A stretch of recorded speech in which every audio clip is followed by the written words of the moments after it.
The bold and the beautiful, Naples gambit a dangerous game of love, loyalty, and legacy in the sun-drenched streets of Naples. A storm is brewing not from the sky, but from the hearts of those swept up in a decades-long triangle that refuses to die quietly. Ridge Forrester, the crown prince of Forrester Creations, stands on the brink once again.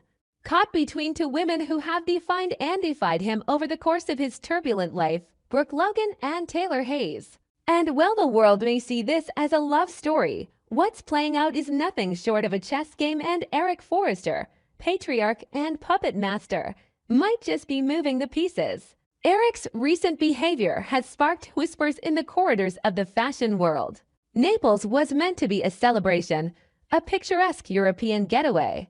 But when Eric insisted that both Ridge and Brooke attend with Taylor conveniently excluded from the itinerary, it became clear to some that this was more than just a business trip. It was a setup, a stage, and the show. Possibly the long-awaited reunion of the once iconic Ridge. Taylor, never one to ignore intuition, immediately felt the shift. The old instincts kicked in, honed by years of romantic warfare and emotional resilience. Eric's decision didn't sit right. It wasn't just that he invited Brooke, it was how he framed it.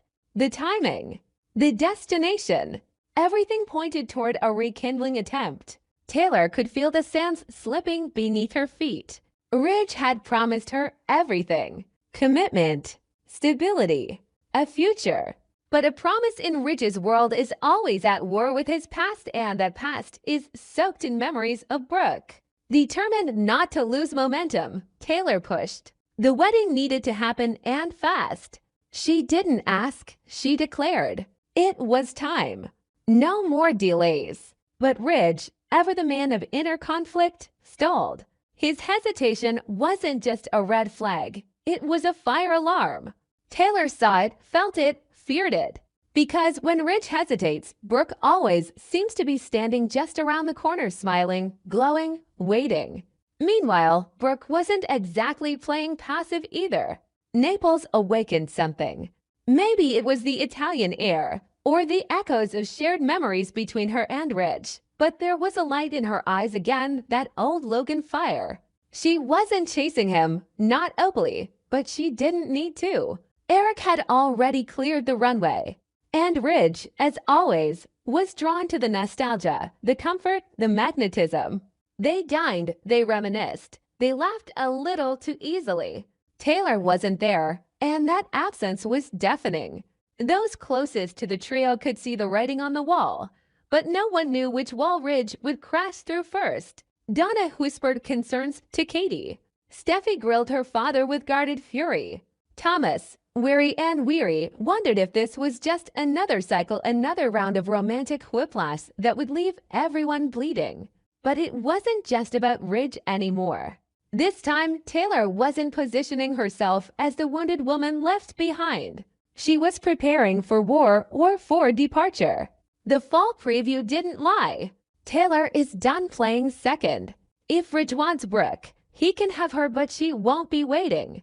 She's ready to turn the page, and for the first time in a long time, she isn't bluffing. The whispers are growing that she's about to start a whole new chapter, one that doesn't involve Ridge Forrester. There's talk of a new love interest, a bold, unexpected pairing. Perhaps even a man from her past returning at just the right time. Or maybe someone entirely new, someone who sees her not as the runner-up in a love triangle, but as the prize. Ridge is the fulcrum on which all this pivots, and his indecision is the true antagonist of this tale. Eric might have set the stage, but Ridge holds the script. And yet, he keeps rewriting his lines mid-performance. The weight of history with Brooke is undeniable. They've survived more than most, their love rising and falling like waves over decades. But that love has also wounded people deeply, repeatedly. Taylor, chief among them, has taken blow after blow, choosing to believe that this time might be different. And it could have been. Until Naples. Now, as the leaves begin to fall, so do the facades. Ridge's inability to give Taylor a straight answer is an answer in itself. And as she senses his heart slipping back into old rhythms, she doesn't beg. She doesn't cry. She pivots. That's the real twist. Not whether Brooke and Ridge reunite, they always orbit back eventually. The twist is that Taylor finally stops caring. She stops fighting for a man who can't stand still. She walks. She chooses herself. Eric's gambit may succeed. Bridge may rise again, kissed by the Mediterranean sun and decades of shared longing, but it comes at a cost. Because Taylor's love has always been the anchor, the steady hand, the true peace in Ridge's chaos. Once that's gone, even a reunion with Brooke might feel hollow. And what of Eric? If this was all orchestrated, then he must face the fallout. Manipulating his son's heart, playing matchmaker with people's lives, this isn't just meddling. It's a betrayal of trust. Taylor may never forget what he did. And if Ridge wakes up and realizes he's lost something real again, he might have his father to thank for that. Naples was supposed to be a business trip. But in the world of the Forresters, nothing stays professional for long. Emotions are currency. Loyalties are leveraged. Love is a weapon, and history is the battlefield. So now the stage is set for the next act. Will Ridge choose comfort or courage? Will Brooke embrace another round of love? Or is she just repeating a pattern? And most critically, will Taylor finally break free from the triangle that has defined her for too long and find something or someone that isn't a consolation prize, but a whole new destiny?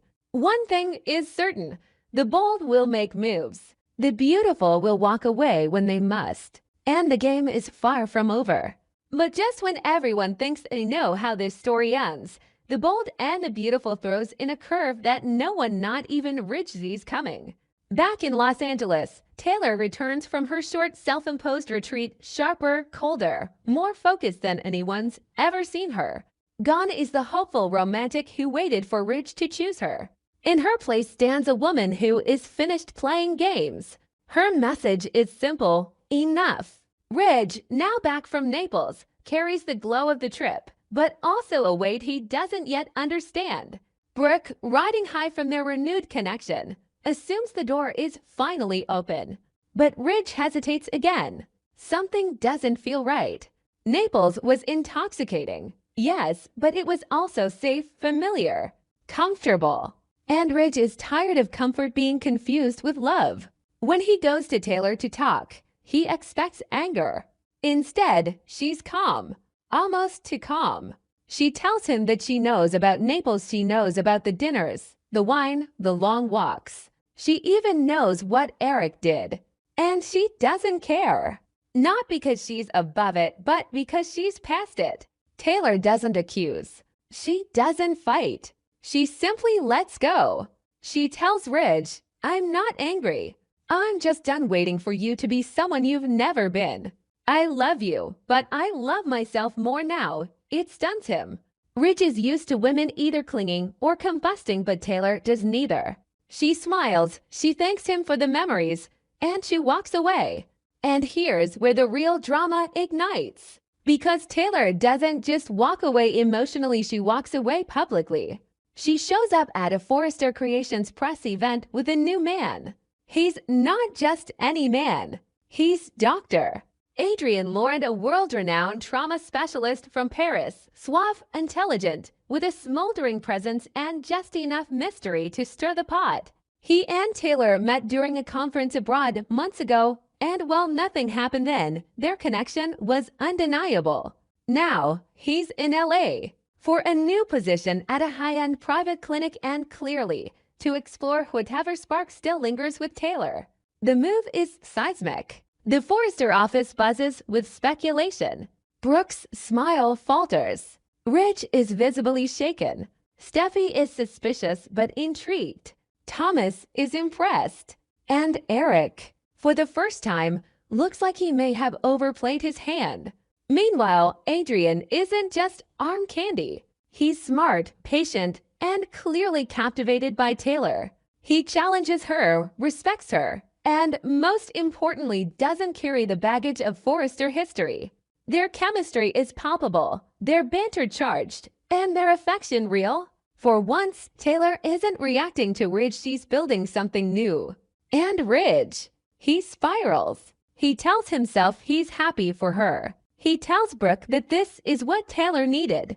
But his actions tell a different story. He becomes distracted, moody. He starts pulling away from Brooke again, the pattern repeating like a curse. Brooke tries to hold it together, tries to remind him that they are the love story. But Ridge is haunted. Watching Taylor truly move on affects him more than he expected. Maybe more than he wants to admit. And it doesn't stop there. Adrian is everything Ridge is not, and that stings. He's articulate, centered, romantic without being dramatic. When Ridge sees Adrian and Taylor together, something shifts in him. For the first time, he's not in control. He's not the gravitational center. Taylor is no longer orbiting him, and he doesn't know how to handle it. Jealousy creeps in. Quiet at first, but unmistakable. He begins questioning Adrian's intentions. He's too perfect, Ridge tells Steffi. Nobody's that polished without a reason. But it's not concern, it's insecurity. Brooke notices. She doesn't say it out loud, but it's there in her eyes. She's losing him. Again. Meanwhile, Eric tries to smooth things over. He didn't mean to drive Taylor away. He just thought that Ridge and Brooke were inevitable. But even he's beginning to wonder if he was wrong. He sees Ridge unraveling. He sees Brooke growing weary. And most of all, he sees Taylor radiant, empowered, no longer playing the role he assigned her. Then comes the twist no one predicted. Adrian is offered the opportunity to lead a mental health initiative across Europe, a career-defining role. But it would mean leaving LA.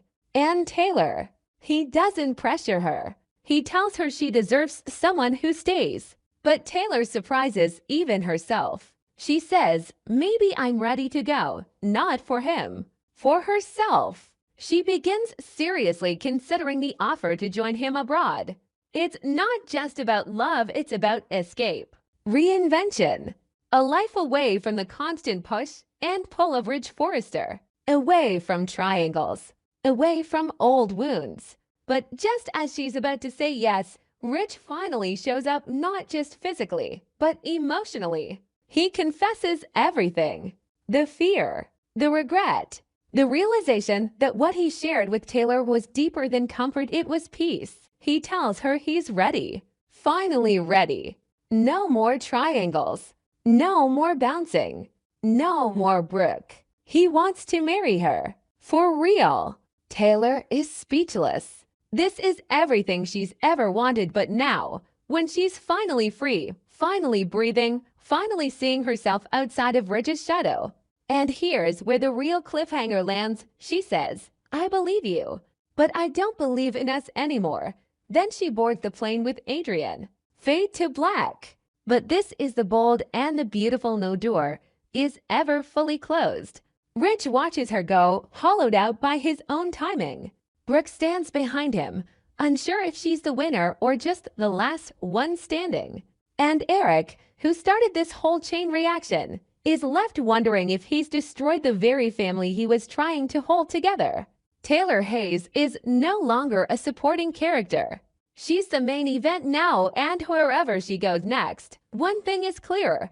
She's not coming back the same woman.